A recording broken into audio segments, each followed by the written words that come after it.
Hey everybody, this is D Hunter, bringing another action figure review. Today, we're going to be looking at the McFarlane DC Multiverse Red Hood action figure. This is Red Hood from the upcoming video game Gotham Knights. So far, they've released Nightwing and Red Hood. I actually found my Nightwing at Target, and I had both Nightwing and Red Hood pre-ordered for Amazon. Went ahead and canceled Nightwing, and Red Hood arrived just on time. So let's go ahead and check out the packaging. As you can see at the top, 22 moving parts, McFarlane toys, ages 12 plus, DC Multiverse, Red Hood from Gotham Knights, Red Hood. At the bottom, got a bunch of credits, and there is a barcode, in case that helps anybody. On the back side, got a Red Hood post up, and here a bunch of other recently released McFarlane DC Multiverse figures you should check out. Here's Red Hood in the package. He comes with 2 alternate hands, totaling 4 interchangeable hands, a display stand, and a collector's card. You may notice he has no guns, while Warner Brothers has made it so no officially licensed DC figures can come with guns of any kind.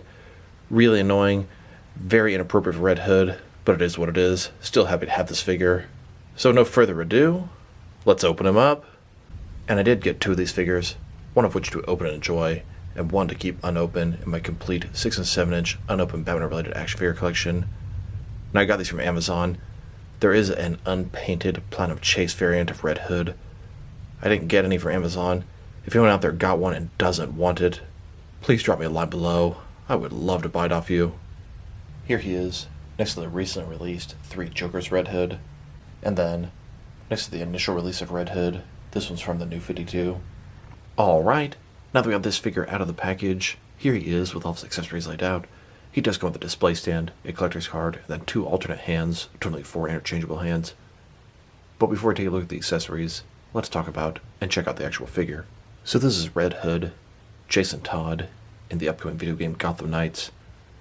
In Gotham Knights, Batman has died, and his 4 sidekicks, Nightwing, Red Hood, Robin, and Batgirl, have to protect Gotham. Keep in mind, Gotham Knights is not a sequel to Arkham Knight. It's a complete reboot of the Batman universe video game style. Now Red Hood normally would come with guns, and he most certainly uses guns in Gotham Knights, but Warner Brothers' policy that no officially licensed DC figures will come with guns anymore is really affecting this guy. He has 2 pairs of hands. One pair is a gripping right hand and a fisted left hand, and it doesn't look like that gripping hand is going to hold a gun. Then he has 2 other hands. They're sort of fake guns. His hands in gun-like positions. Now, unless there's something in the game that I don't know about, it almost looks like McFarlane is mocking Warner Brothers, and I think that's hilarious.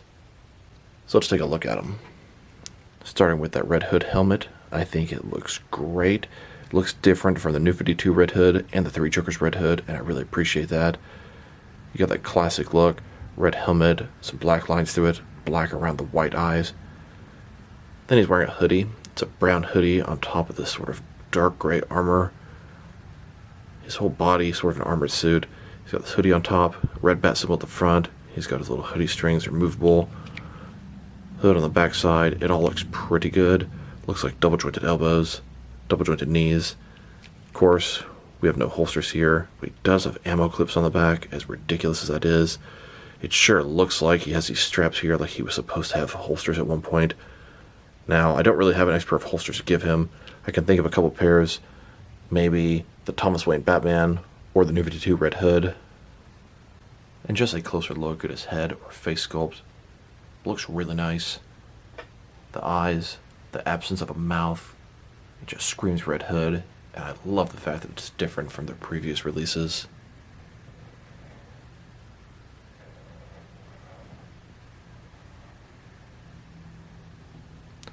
And just FYI, this guy does have a Platinum Chase variant. It's an unpainted, all-gray, artist-proof rendition. And then, here's the figure broken down as far as he can go, with all of his removable parts detached. Now let's take a look at his accessories, and let's start off with the boring stuff.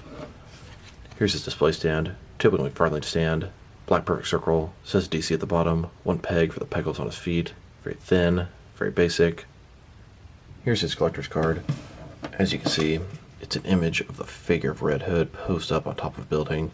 Red Hood from Gotham Knights. On the back side, there is a description. If you want to read that, go ahead and pause now.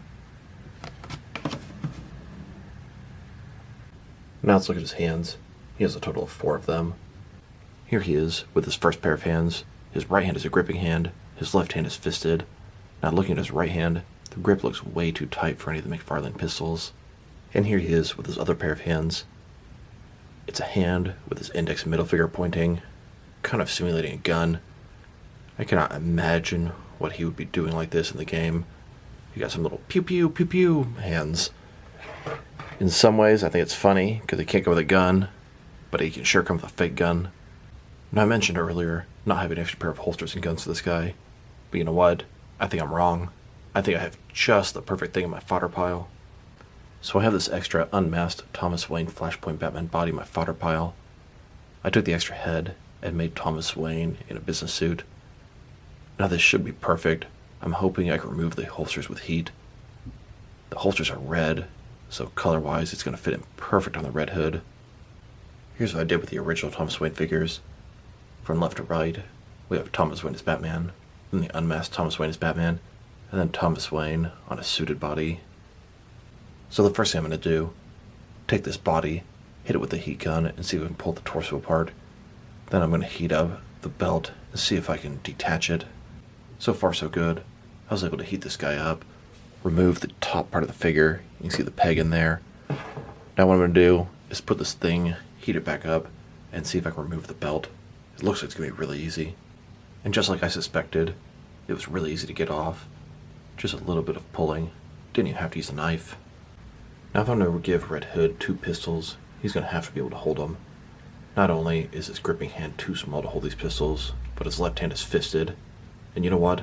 I've got a solution for that too. I took that fodder unmasked Thomas Wayne body. His hands popped right off. Obviously these hands are going to hold the pistols. Here's Red Hood with his original hands. And here he is with the Thomas Wayne hands. They fit on perfect. Now the only drawback, Red Hood hands were pretty dark brown. These are black. So there's a little bit of a disconnect on the color scheme there. Now that doesn't bother me at all. It's barely noticeable. You can see his wrist joints. The little ball there is a dark brown. Then his hands are black. But like I said, barely even noticeable. Now I'm going to take this Red Hood, heat him up, pop him in half, and hopefully, if everything goes according to plan, the holsters will fit right on. And so far so good. I was able to pull apart Red Hood exactly like I wanted. The peg is on the bottom part here, so in order to pull them apart like this is the part you have to get soft. And voila, I'd say it worked like a charm. Now this is not perfect, but I'd much prefer Red Hood with pistols and holsters than not. My complaints, kind of had to tuck the hoodie in there at the front. The back side, it's not exactly tucked in. Then this ammo clip here fits in perfect with these pouches, but this one here kind of overlaps the pouch. Like I said, small price to pay to have a proper Gotham Knights Red Hood. Here's Red Hood holding his pistols. Hand swap, holster swap, take the torso apart. Worked pretty good in my favor, and the red holsters really match the color scheme going on with this figure. Now he's using guns, and we all know Batman has a no-kill rule. I believe in Gotham Knights, he's probably using rubber bullets or something like that. The back of his collector's card states that he's embraced Batman's no-kill policy. Now I'm curious what this guy might look like with some of the other McFarlane Red Hood heads attached. Each McFarlane Red Hood has a very unique head. They're all very well done, and all very different. Here he is with the Gotham Knights head he came with. And here he is with the New 52 Red Hood's head. Then with the 3 Jokers Red Hood head. Like I said, each one of these is completely different and has its own personality. And here with the unmasked Jason Todd head. Here's Red Hood with his helmet off. He's holding his head under his arm as if he just took his helmet off. Now that we've taken a pretty good look at both the figure, his accessories, and some other swaps you can do to enhance this guy, now let's check out his height from bottom to the top of his head, standing at about 7.1, 7.2 inches tall, which can translate to a hair above 18 centimeters. Now let's look at his articulation. Start with his head here. Of course, he can rotate from side to side. He can look up about that far, down about that much, not bad. Can tilt his head from one side to the other, give him a good amount of personality. Shoulders on a ball joint, goes out more than 90 degrees, up, down, around, all that good stuff. He does have a butterfly joint between his shoulder and chest area, just increasing the range of motion there. Bicep cut, double jointed elbows, and honestly, they look awful depending on how you get it. If you want it to look a little better, simply move the joint to the other side. Still looks off. The wrist is ball on it, it can rotate, and it's going to be hinged as well. Notice the color difference there. In his torso, ball joint here, rotate around, go forward and back. His waist, ball joint there, rotate around, forward and back. His legs, pretty much completely does the splits. Not a ball joint, but a similar type concept. Rotation, pretty non-existent. Legs go forward about that much. Back, about that far. Double jointed knees below that. And then his ankle here goes forward and back. Can rotate, can tilt, rock, and he has toe articulation. Here's Red Hood in his base, getting suited up, getting ready to go out and defend Gotham City. And here's Red Hood driving through the streets of Gotham on his motorcycle. Here's Red Hood on top of a rooftop in Gotham City, watching over the city, seeing some activity below. He sees his ally, Nightwing, being attacked by a bunch of Talons from the Court of Owls. Of course, he's going to jump in and lend a hand. Red Hood and Nightwing take on the Talons together. Here's Red Hood confronting the Court of Owls. And when the court doesn't like what Red Hood has to say, they send in the Talons. Here's Red Hood defending himself against an army of Talons in the Court of Owls. Now let's check him out next to some other action figures, starting off with some other McFarlane DC Multiverse figures. Here he is next to Nightwing. Red Hood and Nightwing are the only two figures that McFarlane has made from Gotham Knights so far. We know they're making Robin and Batgirl in February, and I'm really hoping we'll get a Talon and maybe one of the motorcycles Red Hood rode in. Here he is next to the recently released 3 Jokers Red Hood. This Gotham Knights Red Hood seems to be a little bit bulkier, a little more of an armored look. They're both very nice Red Hood figures. And here, next to the New 52 Red Hood, in his iconic biker look. Then, here he is next to the unmasked Red Hood, Jason Todd. Here are all 4 of the Red Hood figures that McFarlane has made in their DC Multiverse line. Really surprised to be getting 2 brand new, really nice Red Hood figures in such a short period of time. I got the 3 Jokers Red Hood within the past 2 weeks, and now the Gotham Knights one. Impressive McFarlane. Although, I do have a couple more. The 2 on the far right, one of them is another New 52 Red Hood body with the Mattel unmasked Red Hood head on the top. It has the domino mask on. And the one on the very far right is just simply some extra fodder. Another New 52 Red Hood body with an extra McFarlane Cyberpunk V head. That's the body that I used to make a custom Jason Todd in civilian attire. Here's Nightwing, Red Hood, Batgirl, and Robin. While these are all not the Gotham Knights versions, it's the closest you get for now. These 2 will have to fill in the meantime. Can't wait to complete this group of 4. Here's Red Hood next to several different Batman figures. These are all based off the comics. And here he is next to several more Batman figures. These are from different various non-comic media.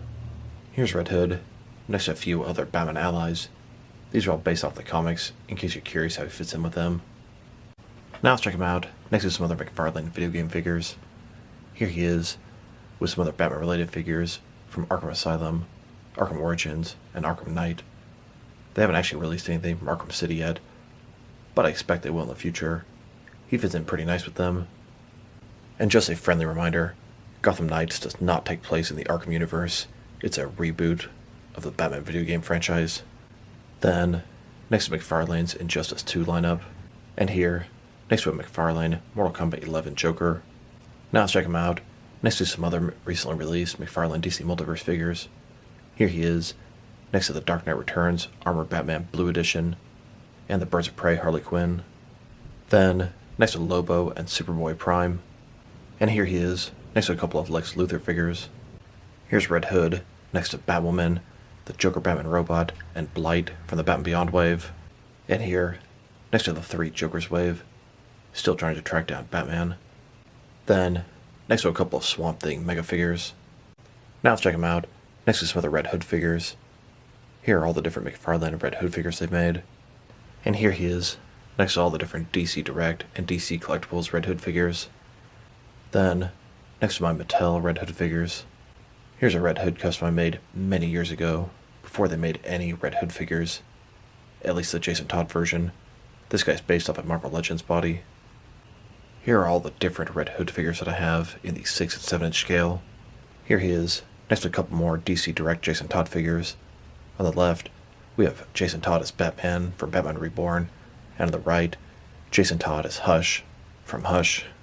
And here, next to a Mafex, Jason Todd as Hush. And now, here he is, next to the DC Direct Arkham Knight. Technically, Jason Todd was Arkham Knight in the video game, but in my action figure universe, I use Arkham Knight as a completely different character and villain. Here's the Gotham Knights Red Hood, next to my custom Jason Todd in civilian attire.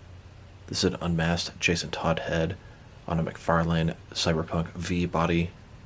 And here, next to another custom Jason Todd in civilian attire, this one is a little bit of a smaller scale. This looks very similar to Jason Todd in Gotham Knights, with the white stripe in his hair and the scar on his face. And while neither one of these figures are Jason Todd, these are a couple of different Mattel DC Universe Classics Dick Grayson as Robin. I always used the curl variant on the left as Dick Grayson, and the sort of wavy-haired variant on the right as a young Jason Todd as Robin. And then, next to a couple of DC Direct Joker as Red Hood figures. Here he is, next to the DC Direct Capullo Red Hood gang. Here's this Red Hood on a Hasbro G.I. Joe classified motorcycle. I thought he'd fit in pretty good with this thing. And here's Red Hood on the White Knight Batcycle. Now let's check him out, next to some action figures from different various companies, to see how he fits in, both scale and style-wise, in case you want to know which lines you can mix him with. Since he's a McFarlane figure, they're typically the 7 inch scale. I'm going to start off my comparisons with some of the larger action figure lines I collect, and work my way smaller. Here he is, with some of his McFarlane Toys brothers. In front of you are 5 different action figure lines, all from McFarlane Toys, all 7 inch scale. Then, with some more McFarlane Toys, these are from different various video game properties. And now, next to some Jack-specific wrestling figures. And here he is, next to some DST or Diamond Select toys. Then, next to some DC Direct and DC Collectibles figures. And here, with some NECA figures. Then, next to some Mattel wrestling figures. And now, next to some Jazzwares AEW wrestling figures. And here he is, next to some Mezco 1/12 collective figures. Then, next to some Mattel DC Universe Classics and Multiverse figures. And here he is, next to some Mafex figures. Then, next to some Hasbro Marvel Legends. And here he is, next to some SH Figure Arts action figures. And finally, next to some Jazzwares Fortnite figures. Overall, this is a fantastic Red Hood figure. His only issue is he doesn't come with guns, and that's not McFarlane's fault. That's Warner Brothers' stupid policy. But I was able to overcome that, give him some holsters out of something from my fodder pile, so it didn't even cost me something off a figure I enjoyed. This guy's sculpt and paint job are excellent. No issues there. I just watched both trailers before doing this video, and he looks spot on from the game, except for the guns. His accessories, let's not go there. He's definitely missing something important. His articulation is pretty good. Everything you'd expect from a McFarlane DC Multiverse figure. If I were to rate this guy, I'm going to give him a very solid 8 out of 10. But if I didn't put the holsters on him, it'd probably bring him down to a 7.